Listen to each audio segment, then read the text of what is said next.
Welcome to Man of Thoughts, the platform where we delve deeper into the human psyche. Today, we're unlocking the secrets to eliciting truthful responses. We will explore 5 key tactics that can be used to extract accurate answers from anyone, in any situation. Whether it's a casual conversation or a high-stakes negotiation, these techniques will prove to be invaluable tools. So, ready to become a master of manipulation? Stay tuned as we unravel these intriguing tactics. In the quest for accurate answers, the first method we'll uncover is the art of listening. Now, you might be thinking, listening really, isn't that a given? Well, yes and no.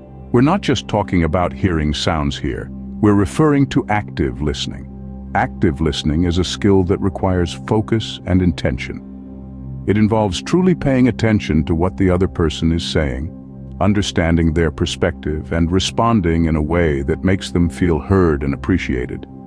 This isn't just about nodding your head while mentally preparing your next question or comment. It's about immersing yourself in their words, their tone, their pauses, and the emotions they convey.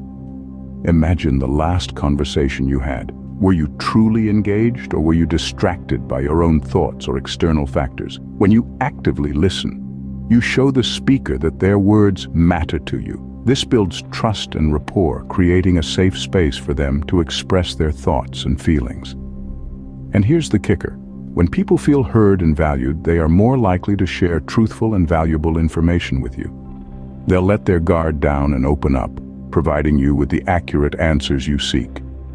So, the next time you're in a conversation, remember to listen. Truly listen. Because being an effective listener is the first step towards obtaining accurate answers. Our next method involves mastering the power of open-ended questions. What are open-ended questions, you ask? Well, they're inquiries that cannot be answered with a simple yes or no. They require a more detailed response, and they encourage the person you're conversing with to open up and share more information. They invite them to express their thoughts, feelings, and ideas, which in turn gives you a deeper understanding of their perspective. Imagine you're trying to understand why your friend is upset. A closed question like, "Are you upset because of what happened at work?" can be answered with a simple yes or no. But an open-ended question like, "Can you tell me more about what happened at work that upset you?" encourages your friend to share more details. You're not just getting a one-word answer. You're gaining insight into their feelings, their thought process, their perspective. Moreover, open-ended questions prevent the person from giving a simple yes or no response. It's a subtle nudge encouraging them to share more, to dig deeper. You're not just asking them to confirm or deny something, you're inviting them to tell their story. And it's in these stories, these detailed responses, where we find the most valuable, accurate information. Open-ended questions are not just about getting answers, they're about understanding, learning, and connecting on a deeper level. They're about getting to the heart of the matter. Open-ended questions are a powerful tool to extract detailed and accurate responses. It's time to explore the third method, understanding the importance of body language. Now, body language is a fascinating subject. It's like a secret language that's always being spoken, but only few are fluent in it. When words can be deceptive, body language often reveals the truth. Consider this. When someone is speaking, their words might be carefully chosen, but their body language is often spontaneous and unfiltered. It's a direct reflection of their emotions and intentions. So, how do we read these silent cues? Let's start with the eyes. They say the eyes are the windows to the soul, and they're not wrong. If a person consistently avoids eye contact, it may suggest discomfort or even dishonesty.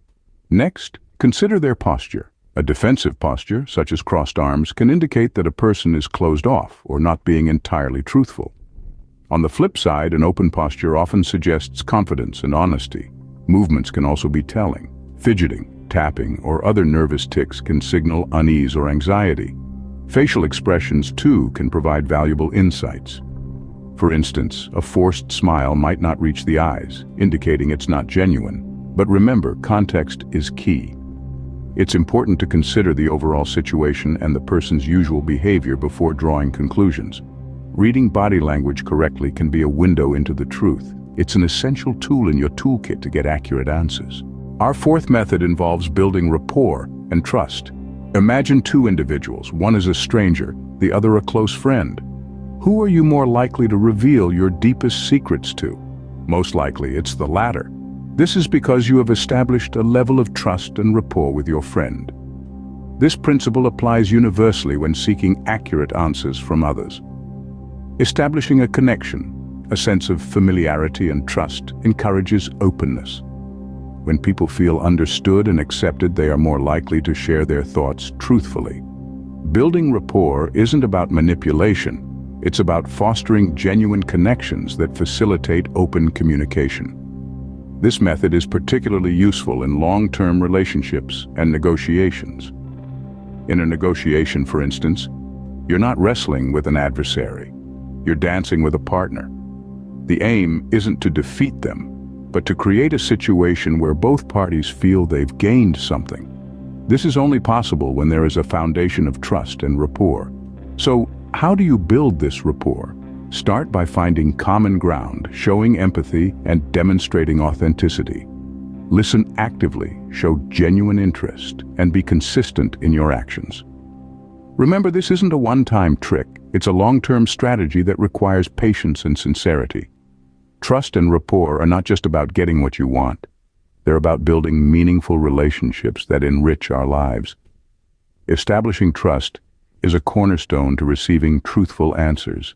Finally, we'll delve into our fifth method, the strategic use of silence. Silence in itself is a potent form of communication. It's a universal language that speaks volumes, often more than words can convey. For many, silence can be disconcerting, even uncomfortable. It's in these moments of silence that people tend to reveal more than they initially intended. Imagine this: you're in a conversation and suddenly there's a pause, an unsettling void that demands to be filled. It's human nature to want to fill that silence, to bridge the gap, and in doing so, people often end up sharing more information, sometimes even things they didn't mean to disclose. This discomfort associated with silence can be strategically used to our advantage. By consciously incorporating periods of silence into our conversations, we can subtly encourage others to open up, to share more, to reveal their true thoughts and feelings. Silence, when used strategically, can be a powerful tool to elicit accurate responses. These 5 methods can significantly increase your chances of getting accurate answers from anyone. By honing your active listening, you can truly understand the other person. Using open-ended questions allows for expansive responses. Keenly observing body language provides non-verbal cues. Building rapport and trust opens doors to candid conversations. And finally, strategically using silence can prompt people to share more. Remember, these skills require practice and patience, but once mastered, they can be a game changer in your personal and professional life. Thank you for joining us on Man of Thoughts. Until next time.